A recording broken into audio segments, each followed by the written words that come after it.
నేను ఒక రైతును, ఒక పొదుపు సంఘాల అక్క చెల్లెమ్మని ఉదాహరణగా తీసుకొని చంద్రబాబు ఎలాంటి వాడో అతని మాటలు నమ్మితే ఏమవుతుందో అని ఒకసారి మీ అందరికీ కూడా గుర్తు చేస్తాను.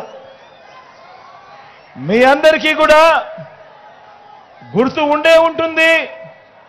2014 ఎన్నికలు మీ అందరికీ కూడా గుర్తు ఉండే ఉంటుంది. ఆ 2014 ఎన్నికల్లో ఎవరైనా కూడా ఒకటి గుర్తుపెట్టుకోండి. ఒక రాజకీయ నాయకుడిని చూసి ఎవరైనా ఎందుకు ఓటు వేస్తారు? ఆ రాజకీయ నాయకుడిలో విలువలు ఉండాలి, విశ్వసనీయత ఉండాలి. ఆ రాజకీయ నాయకుడు చెప్పే మాటలు నమ్మి ప్రజలు ఓటు వేస్తారు. ఒకవేళ ఆ రాజకీయ నాయకుడిలో విలువలు లేకపోతే, విశ్వసనీయత లేకపోతే ఏమవుతుంది అన్న ఉదాహరణ ఒక్కసారి మీరు 2014 ఎన్నికల్లోకి వెళ్ళి చూస్తే మీకే అర్థమవుతుంది. ఆ ఎన్నికల్లో 2014 ఎన్నికల్లో ఇదే పెద్ద మనిషి చంద్రబాబు నాయుడు గారు రైతులను, పొదుపు సంఘాల అక్క చెల్లెమ్మలను ఈ 2 ఉదాహరణలు నేను చెబుతాను.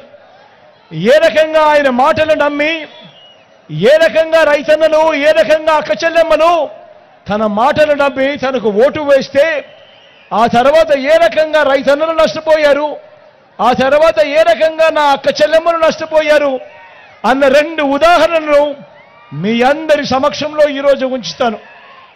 అప్పటిలో 2014లో 87,612 కోట్ల రూపాయలు వ్యవసాయ రుణమాఫీ అని చెప్పి, బ్యాంకుల్లో పెట్టిన బంగారాన్ని విడిపిస్తాను అని చెప్పి, చివరికి రుణమాఫీ కథ దేవుడెరుగు, 0 వడ్డీ సైతం ఎగ్గొట్టిన పరిస్థితులు కూడా మనమంతా కూడా మన కళ్ళారా చూసాం. ఇదే చంద్రబాబు ఏం చేశాడో మనమంతా కూడా చూసాం. ఇదే చంద్రబాబు తాను 14 ఏళ్ళు సీఎంగా ఉన్నప్పుడు ఏ రోజైనా ఒక్కరోజు రైతన్నలకు పెట్టుబడికి సహాయంగా 1 రూపాయి అయినా కూడా ఈ పెద్ద మనిషి చంద్రబాబు నాయుడు రైతు భరోసాగా ఇచ్చాడా అని అడుగుతా ఉన్నాను మీ అందరినీ కూడా ఈరోజు. మరి ఇప్పుడు ఎన్నికలు వచ్చేసరికి జగన్ స్కీమ్ అయిన రైతు భరోసాను ఈ పెద్ద మనిషి చంద్రబాబు మోసం చేసేందుకు జగన్ కంటే ఎక్కువ ఇస్తాను అని ఈ పెద్ద మనిషి చెప్తా ఉంటే రైతన్నలు నమ్ముతారా అని అడుగుతా ఉన్నాను ఈ సందర్భంగా. ఆలోచన చేయమని అడుగుతా ఉన్నా. తాను 14 ఏళ్ళు ముఖ్యమంత్రిగా ఉన్నాడు, 3 సార్లు ముఖ్యమంత్రిగా చేశాడు. ఏ ఒక్కరోజు 1 రూపాయి కూడా రైతన్నలకు పెట్టుబడికి సహాయంగా, రైతు భరోసాగా 1 రూపాయి కూడా ఇచ్చిన పరిస్థితులు లేవు. మరి ఈరోజు ఎన్నికలు వచ్చేసరికి జగన్ చేస్తా ఉన్నాడు కదా అని చెప్పి, జగన్ కన్నా ఎక్కువ నేను చేస్తాను అని తాను చెప్తా ఉన్నాడు అని అంటే ఏ స్థాయికి దిగజారిపోయాడో ఈ పెద్ద మనిషి అన్నది ఒక్కసారి జ్ఞాపకం చేసుకోమని అడుగుతా ఉన్నా.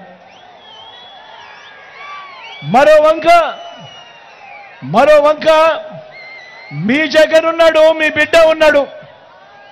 మీ జగను, మీ బిడ్డ ఈ 58 నెలల కాలంలో గతంలో ఎప్పుడూ చూడని విధంగా, ఎప్పుడూ జరగని విధంగా మీ బిడ్డ రైతు భరోసాగా, రైతన్న కష్టాలు చూసిన మీ బిడ్డ రైతు భరోసాగా, రైతన్నకు పెట్టుబడికి సహాయంగా, రైతు భరోసాగా మీ బిడ్డ 12,500 రూపాయలు 4 సంవత్సరాల పాటు ప్రతి రైతన్నకు 50,000 రూపాయలు ఇస్తానని మీ బిడ్డ ఎన్నికలప్పుడు చెప్పాడు. మీ బిడ్డ అధికారంలోకి వచ్చిన తర్వాత రైతన్న కష్టాలు ఎరిగిన మీ బిడ్డ 12,500 చెబితే దాన్ని ఏకంగా 13,500 చేశాడు. 4 ఏళ్లు చెబితే మీ బిడ్డ దాన్ని 5 సంవత్సరాలు చేశాడు. చేసి 50,000 ఇస్తానని చెప్పిన మీ బిడ్డ ఏకంగా 67,500 ఇచ్చాడు ఈ 5 సంవత్సరాలలో. తేడా గమనించమని చెప్పి కోరుతా ఉన్నా. ఒకవైపున చంద్రబాబు ఉన్నాడు, తాను ఇస్తానన్న రైతుల రుణమాఫీ ఎగ్గొట్టాడు, 0 వడ్డీని ఎగ్గొట్టాడు. బ్యాంకుల్లో పెట్టిన బంగారాన్ని విడిపిస్తానన్న మాటను ఎగ్గొట్టాడు. రైతులను రోడ్డు పాలు చేశాడు. మరో వంక మీ జగన్ మీ బిడ్డ రైతన్నలకు చేస్తానన్న దానికన్నా కూడా మరింత మెరుగ్గా చేసి చూపించాడు మీ బిడ్డ. తేడా గమనించమని చెప్పి మీ అందరినీ కూడా కోరుతా ఉన్నా. ఈరోజు మీ బిడ్డ గర్వంగా తలెత్తుకుని మీ ముందర నిలబడి నీరుడు మేనిఫెస్టోలో 13,000 మేనిఫెస్టోలో చెప్పిన దానికన్నా ఎక్కువ 13,500 ఇచ్చా.